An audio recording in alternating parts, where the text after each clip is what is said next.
c'est ça qu'on utilise pour préparer et que le lendemain, quand les prêtres viennent célébrer la messe, au camp hérité, c'est la viande là qu'on leur sert pour manger. Vous imaginez ça? Vous les prêtres catholiques là.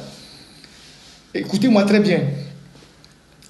Le 24 janvier, quand vous allez sacrifier, quand vous allez faire les messes au camp hérité là, hein, la viande qui sert à préparer et qu'on vous sert là, comme réception là, c'est des choses qui ont été égorgées la nuit pour les invocations, pour les sacrifices.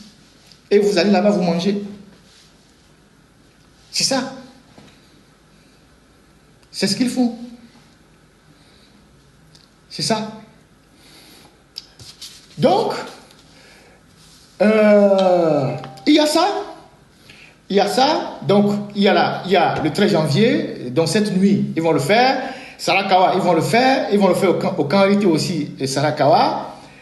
Et il y a beaucoup de gens qui disent que la colombe de la paix, il y a quelque chose là-bas. Moi, je ne peux pas l'attester. Je dis les choses dont je suis certain. Je ne peux pas l'attester, mais beaucoup de gens disent colombe de la paix n'est pas un monument simple. Il y a des choses qui sont cachées là-bas.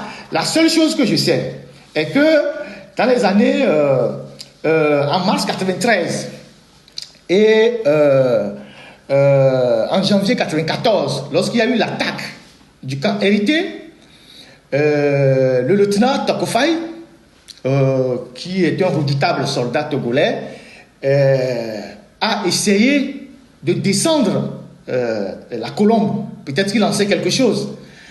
C'était un soldat que Yadima redoutait et peut-être qu'il en sait quelque chose. Il a essayé de descendre la colombe et les gens disent qu'il y a quelque chose là-bas dans cette histoire de colombe.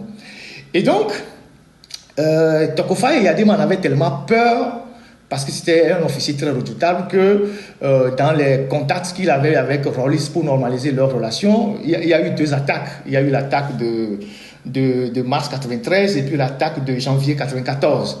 Donc Yadima qui était dans les approches d'apaisement de ses relations avec le président ghanéen Rollis à l'époque, dans les discussions, Yadima a demandé qu'on lui offre Tokofai, qu'on liquide Tokofai.